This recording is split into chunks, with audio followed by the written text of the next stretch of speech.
going into competition can be really nerve-wracking, really depressing when you know it's going to be really hard opponents and things like that. So today I want to talk about rethinking the competition and rethinking the way that you approach it so that you can have a better time, you can get more out of it, and it can help you work towards becoming the best rather than just be a point of failure or a point of depression or something that holds you back. Because let's face it, if you want to become the best, it's going to take a lot of practice. You need to maintain that level of motivation, and being depressed about an upcoming tournament or being anxious about it isn't going to help you put in that practice. In fact, it's going to take away from that practice. So what I want to do is show you this upcoming event that I have, which I actually talked about in the last episode. So I've got OHN 2017 coming up, which is a national tournament in Sydney. We've got 83 entrants for Super Smash Bros. Melee, broken down into 8 different pools. Okay, so 4 people make it out of each pool into the top 32 bracket, and this is my bracket here.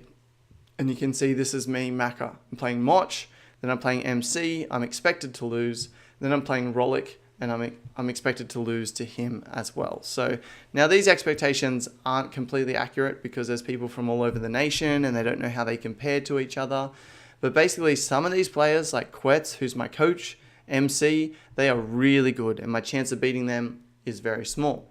So my chance of actually making it out into top 32, which was my goal, is pretty slim. So I've got to beat Zambius or Rollick or Tid or Shineboy Fresh, or, you know, these people, I don't know. Maybe I have a chance. Maybe I don't. Looking at the projected outcome, it's kind of like, I probably don't have a chance of winning, which is fine, you know. But when I looked at this, my first reaction was that it's pretty upsetting. I've been practicing for the last 3 months since my last national tournament, trying to get better. I set the goal of top 32, thinking I could achieve that. And now that it's coming down to it, I'm looking at my bracket and kind of thinking, yeah, well, probably I can't. And this kind of made me pretty upset to start with. To be honest with you, it made me pretty upset. So what I've decided is that I need to actually approach this in a better way. So rather than actually going and having the goal of achieving top 32, which I'm still going to aim for, I'm still going to try my best to do it. My goal for this tournament is to actually improve my gameplay and become a better player. Okay, so I need to sit down and need to define that more, like how exactly do I want to do that? But I know the things that I've been practicing. I know I've been practicing short hops, shield drops, wave dashing, wave dash out of shield. I know they're the 4 key things that I've been practicing. And so I'm going to go to this tournament.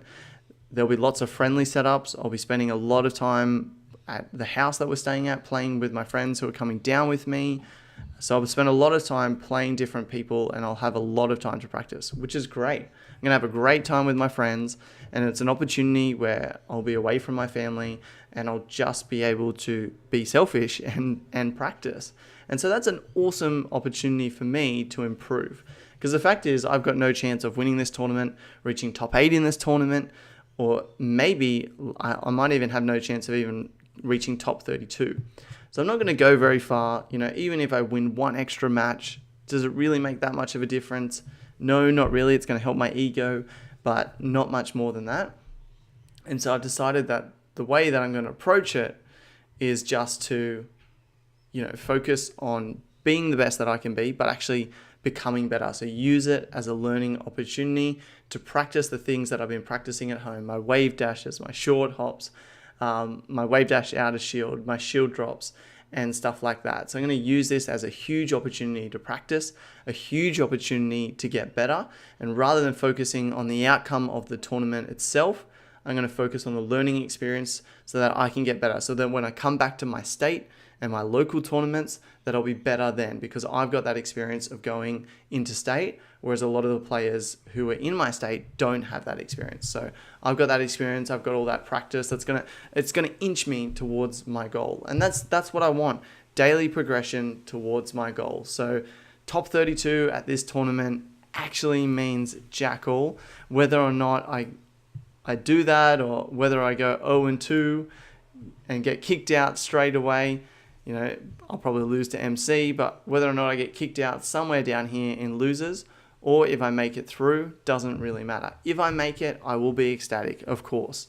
But if I don't, I'm giving my all, I'm being the best that I can be, and I'm gaining experience.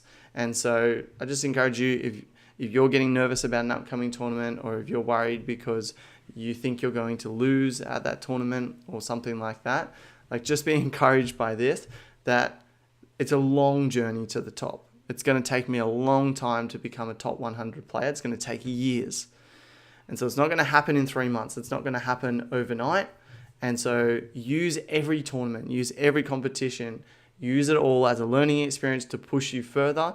Have that attitude rather than the attitude of people who are just saying, well, I'm going to lose and be all depressed about it. Use it as a learning opportunity to push you further. So your next tournament, you'll be that little bit better. And the one after that, a little bit better. And next year, when I go to OHN again next year, then top 32, I'll be a shoo-in for top 32. That's the goal for next year. And so I just wanted to say that. I guess that's something that I've been struggling with and thinking about today, is just like rethinking that upcoming big competition. And so hopefully this will be of help to someone. You can check out all my episodes by going to becomingbest.com. And the biggest book that has had a huge impact on me is Peak by Anders Ericsson. So I do encourage you to go check that out. If you go to becomingbest.com/peak, then it'll redirect you through to Amazon, where you can check out the book, or you can check out the audiobook there. But that was really the foundation for this goal, for me thinking that I can actually achieve becoming one of the best in the world. So thank you, Anders, for writing that book. Go ahead, check it out at becomingbest.com/peak. And until next time, do what it takes to become the best.